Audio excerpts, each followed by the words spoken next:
Ahora sí viene lo chido. Yo no sé si Jesús es Dios.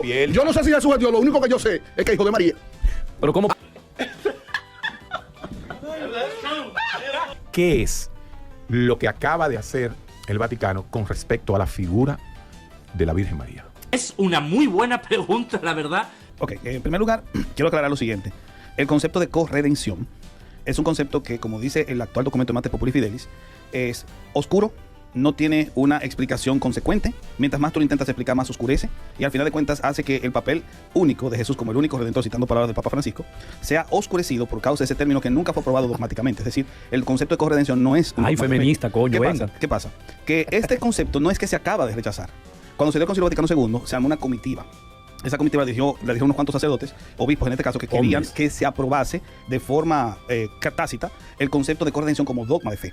¿Qué pasa? Que en ese momento los representantes del dicasterio, que antes fue la Inquisición, el dicasterio de la doctrina de la fe, rechazaron ese concepto. Quien mantuvo ese rechazo fue Joseph Ratzinger, que después fue nombrado cardenal, fue nombrado obispo. O sea, Ratzinger quería que la Virgen fuera... No, Ratzinger rechazó. Okay.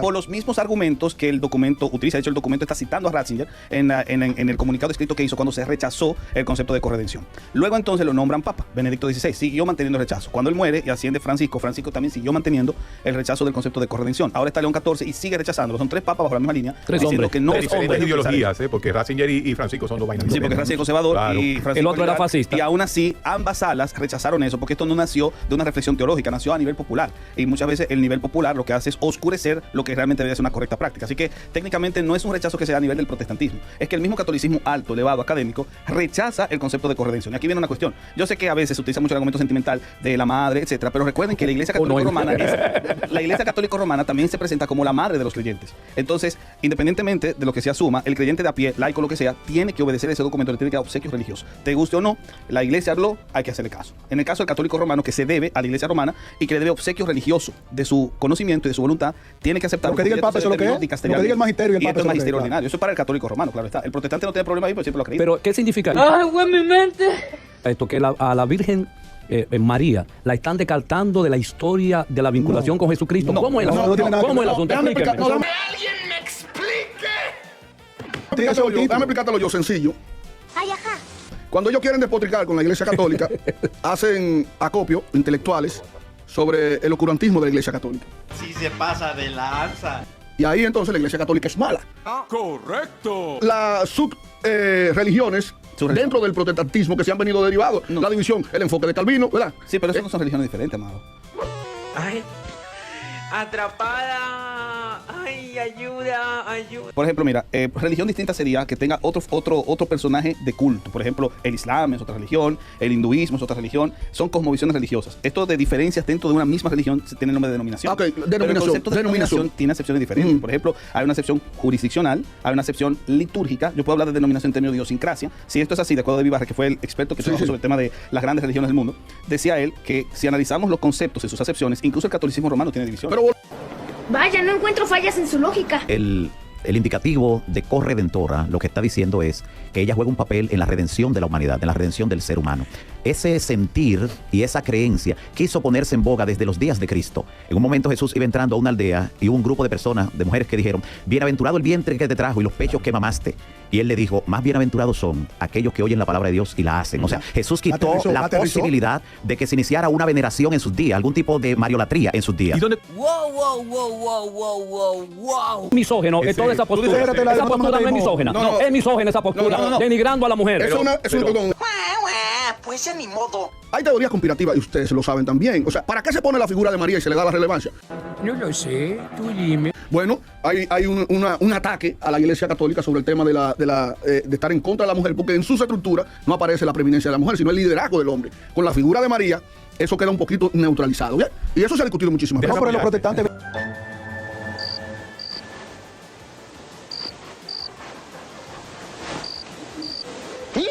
Una semana después, más o menos, que se armó la discusión, porque es verdad que lo que están debatiendo son los católicos ahí adentro, son ellos que están matando. No.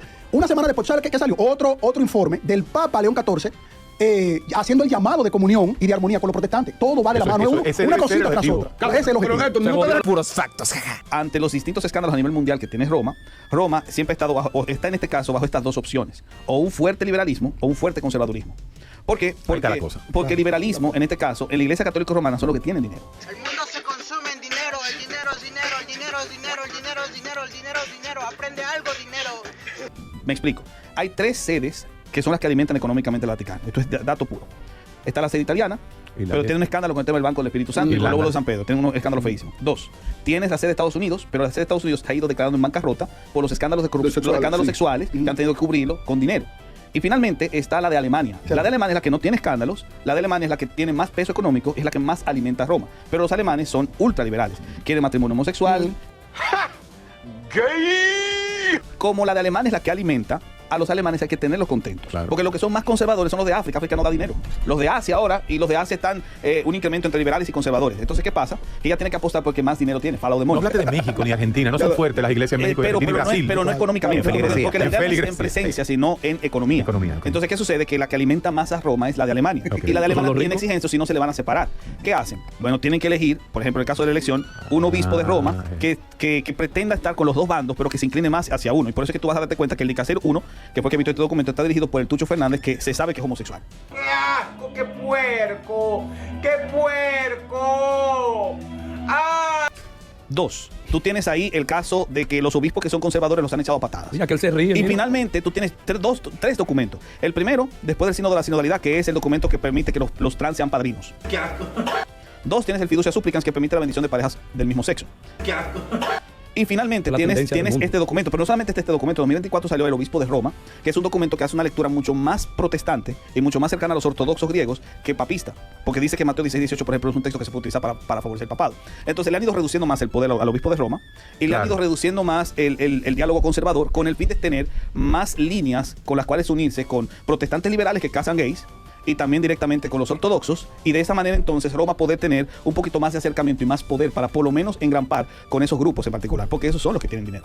Vaya dato perturbador. ¿Cuál es ese grupo de la Iglesia Católica, Apostólica y Romana que está en pro de la reunión de todas las fe cristianas en el mundo? Incluyendo Es una muy buena pregunta, la verdad. los judíos. Bueno, es la jerarquía. A sinceridad, para responder esa pregunta, yo diría que no hay.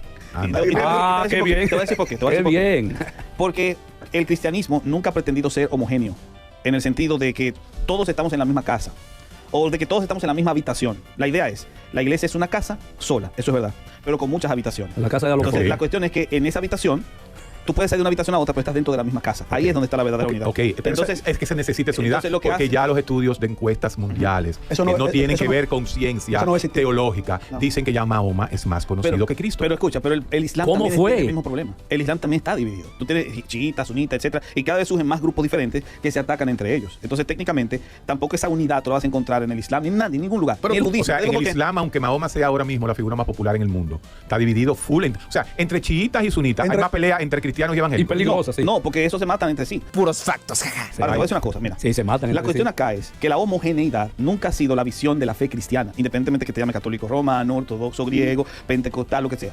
Nunca ha sido esa la intención, porque Jesús elige apóstoles diferentes y cada uno de ellos tiene experiencias distintas. Las comunidades del siglo I todas eran autónomas. Un ejemplo es en Apocalipsis tuve las 7 iglesias, le mando un mensaje. Si las iglesias tuviesen un paradigma homogéneo, no se le enviaría un mensaje distinto a cada una. Se reconoce que cada una tiene una idiosincrasia diferente y eso es bueno, porque de esa manera tú no le implantas la cultura tuya a un hindú que tú vayas a predicarle, sino que el cristianismo cuando llega a la India adopta la forma de la India para que así los hindúes con su idiosincrasia enriquezcan la fe cristiana. Eso es un paradigma de Diablo, encarnación. psicología como puse pura, en la- psicología pura. No puedo argumentar nada ante esa lógica. ¿Cuál es el evangelio? El evangelio siempre ha tenido un mensaje con 2 reacciones. Cuando Jesús fue presentado en el templo, hubo un anciano llamado Simeón que lo toma en sus brazos y le dice a la madre y al padre, a José, le dice, este está puesto para levantamiento, pero también para caída de muchos. Es decir, que el evangelio levanta, pero hace caer. Pablo dice, es olor de vida, Dice, pero también dijo. es olor de muerte. Dice, Dijo. para unos es locura, pero para otros es poder de salvación. de salvación. El evangelio siempre va a tener el mismo mensaje. Cristo salva y sana, pero también juzga. Y lo que va a generar es que unos aceptan ese Miedo, mensaje, miedo. pero el mismo mensaje que salva a unos, a otros los condena. Entonces, siempre va a tener ese doble. Pero ¿y de qué ha ese doble servido la rasero. creencia en el mundo? ¿De Puros factos. qué ha servido eso? ¿De qué no ha hace servido? mucho. Hay 16 guerras en este momento en el mundo. Tráiganle una falda a la niña. Pero ¿y para qué no ha servido esa creencia? Por culpa de no Todo hacerle eso- caso a Cristo, todo es que eso está en esa ustedes están guerra. diciendo, Por querido, culpa de no que- hacerle caso a cállate, Cristo, cállate, es que está en esa guerra. cállate. Por culpa del comunismo, Que te por culpa del calles, pecado, que te por calles. culpa de todo eso. Que te calles. No, amigos, seamos inteligentes y tranquilicémonos. Por eso que que me calle. Tú no sabes defender. No puedo- Mira, Eladio, si hay 16, quítale a Dios. Y el mundo tuviera en candela ahora mismo. Esa es la- Exacto, wow, Noel. ¿Cuál candela? ¿Cuál candela? Claro, ¿Pero cuál hermano. candela? Hermano, Los humanos nacemos buenos, hermano. Cállate, Nacemos ¿Según buenos. quién? ¿Según quién? Según la naturaleza humana. Una Según la teoría- naturaleza humana. Cállense ustedes. Ustedes son los que han... No, ven conmigo, ven. Ustedes son. Ven conmigo. Ve con No, Noel, ve yo- con Noel. ¿Qué teoría Ve con Noel. psicológica plantea que el ser humano nace bueno por naturaleza? Una No lo sé, tú dime. Nace bueno. El ser humano ¿Quién te nace dijo? bueno. Esto Ni lo bueno ni condenan. malo. Esto lo condenan No. y tú lo condenas porque No, dicen, mi amor. porque dicen que ya yo nací, soy un pecador. Espérate. Vaya para el carajo. Una pregunta. ¿Qué es lo que yo soy Una pecador? ¿De pregunta. qué? ¿El hombre nace con conciencia? O sea, con... Oye, tranquilo, viejo. Lo que está haciendo la Iglesia Católica Romana desde el Dicasterio para la Doctrina de la Fe, el conjunto magisterial ordinario que recibe una línea del extraordinario, es decir, el Papa, los cardenales, hacia su vocero principal, Tucho Fernández, como dijo Néstor, que es un proliberal a favor del matrimonio homosexual. Y eso está fragmentando, rompiendo el catolicismo romano en esta época como nunca en la historia. Lo que pasa es que ya no está la Inquisición, ya no está la hoguera para que ustedes vean personas quemándose ahí. Si hubiéramos vivido en el oscurantismo, tuviera un montón de obispos quemándose ahora. Y evangélicos y ¿Qué pasa? protestantes también, corruptos. Históricamente, ¡Cállese! una figura que es muy respetada por ellos, Epifanio de Salamina, dijo a los coliridianos, que era un grupo que defendía el título María Co-Salvadora, que tiene una vinculación directa con Corredentora, y la iglesia en un momento, es decir, algunos de esos representantes históricos se opusieron a ese tipo de cosas. Entonces, si 3 papas, no estamos hablando de uno, que es un loco viejo que se puso de loco, y a lo mejor un protestante infiltrado, como ellos mismos se están acusando, 3 papas, 3, dicen que ese título es oscuro y confuso. Entonces, háganle caso una vez en la vida, por lo menos, a las cosas que son bíblicas. Pero el católico... Eso es verdad. Eso es verdad. A María en el catolicismo romano se le llama madre de Dios. Ella fue madre de Jesús, hombre, de Jesucristo hombre, no de Jesucristo divino. Jesucristo divino siempre sería madre. pastor, no. ¿Qué? Vino, yo le di su turno, ¿verdad? Vino Jesús y se encarnó a través de María. Entonces, Santa ¿Ves? María, madre de Dios. No es madre de Dios, es madre de Jesucristo hombre, No, pero no de está Jesucristo dividiendo. divino. Claro que sí, porque Jesús siempre ha existido. Jesús siempre, si no es creer que Jesús comienza a existir a partir de cuando nace María. No, la persona de Jesús entonces, es plenamente Dios y El Hijo hombre. es eterno. Vino y se encarnó a través de María. Así que de lo que es madre María, es de Jesucristo hombre, no de Jesucristo divino. Aprende. Y eso tenemos que verlo claramente. Aprende, en la Biblia. Carlos. Porque Jesucristo Aprende, es Carlos. Una pregunta, pastor. ¿Pero qué ha pasado? Una pregunta, Espérate, una pastor. posición Una pregunta, Ay, pastor. ¿cómo? Entonces, ¿qué tiene de malo? Eso no es A menos que eso. Jesús sea un ególatra. De que a María se le dé una posición de importancia en función de lo que es la tradición de la madre y su relación con el hijo. Diablo, tumbaron ¿Cuál todas las es vírgenes del mundo. el cayó problema un que tiene el hecho de que se considere ese rol, ese papel de María? ¿En qué afecta eso a Jesucristo? ¿En qué afecta eso a la historia de la salvación? ¿En qué afecta eso al propósito por el cual vino Jesucristo aquí? Que yo sigo insistiendo, es el amor. ¿Por qué denostar? ¿Por qué negarle esa importancia? Porque si Dios le eligió a ella, virgen, para que a través de ella viniera sexualidad. la encarnación para hacer de Dios el hombre, que es una vaina tautológica. Explícame, ¿cuál es el problema que María tiene esa posición? El problema es que dice Tráiganle una falda a la niña. Cuando yo hablo de la fragmentación, no estoy hablando de que las divisiones sean buenas. Lo que te estoy diciendo es, lo que estoy indicando es que el cristianismo nunca pretendió ser homogéneo. Hay riqueza en la diversidad. El Señor prefiere y ama la diversidad. Los dedos de la mano no fueron hechos iguales. Porque cada cultura es rica ante los ojos del Señor. Y el Evangelio se enriquece a través de la expresión cultural. Por eso Pablo no impuso su cultura judía a los gentiles. ¿Entiendes? El cristianismo siempre ha favorecido que una cultura no se implante sobre otra. Que ese es el paradigma incorrecto de evangelismo. El paradigma correcto de evangelismo es que la cultura como es sea enriquecida por el cristianismo y que se resalten los valores de esa cultura a través de una comprensión de quién es Cristo. Néstor, checate el video.